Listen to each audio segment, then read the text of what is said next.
Hi, Gareth here, and what we're going to do is paint a fir tree, an easy fir tree, 4 times.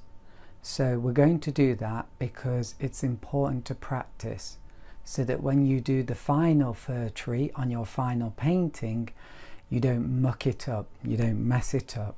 So what we do is, I've got my sheet of paper, watercolor paper, I'm using clips, and I'm having a line going down and a line going across, so we've got 4 squares.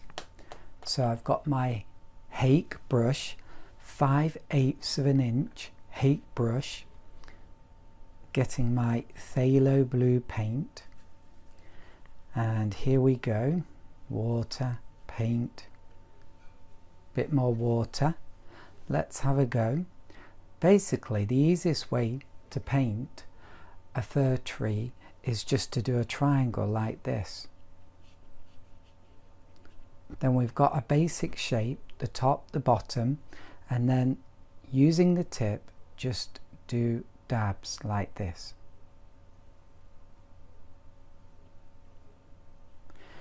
And then, using the tip, you want to come down in a zigzag pattern like that, and the same on the other side.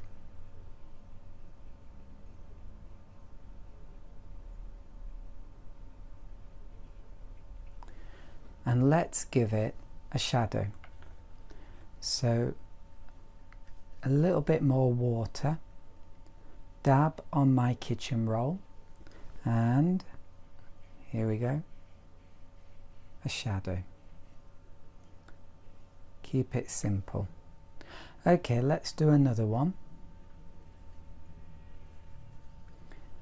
So here we go. Make this one maybe a little bit taller and a little bit thinner. There we go. Then let's do the top. Just dabbing like that.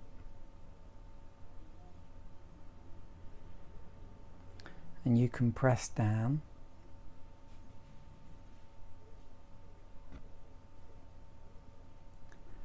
So I'm making this one a little bit more irregular.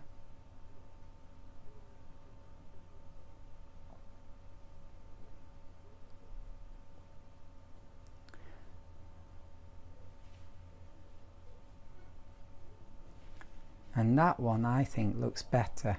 You can see it's just a little bit more irregular, and that's what makes fir trees difficult to paint, because there's of course they've got a certain symmetry, a certain pattern, but within that there's slight irregularities that if you don't paint them, you don't get such a good tree. You get a very I don't know what to call it, but I think you know what I mean, just a tree that just looks not real. And let's have another go. Even though we've mastered it now, we've done a good tree, it's so important just to practice and mess up. Give yourself the chance to mess up.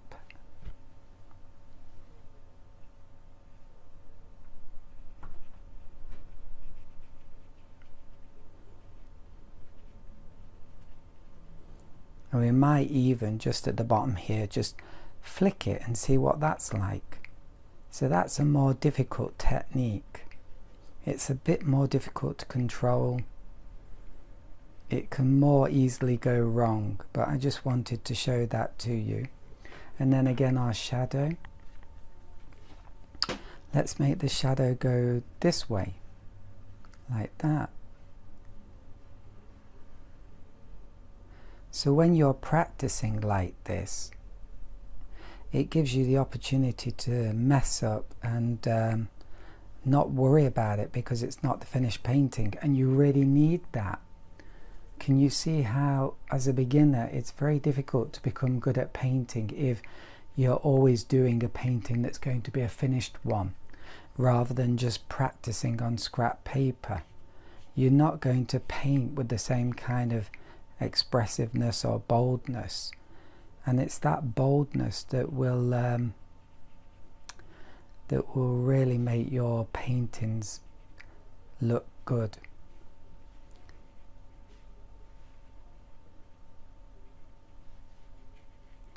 And just try and make this look a bit more irregular. So each one you do, you can just try to make it a little different, to experiment a little bit.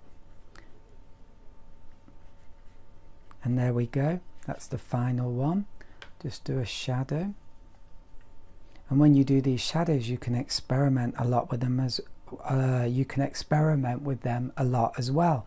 So you can have the shadow going over here like that.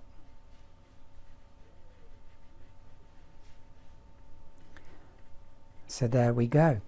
And just as an extra tip, another thing you can do is, yeah, you've experimented and that's good in itself, but you could also pretend you're doing a snow scene, and let's add a little bit of a shadow there in the snow, and shall we try and add some grass like this? And it might not work, but playing around like this is really, really useful. You can learn a lot, and if you're really lucky, it can lead to a very, very good painting, a new composition, a new idea. So it's a good thing to try. So just wanted to let you know about that. And there we go. Now your turn.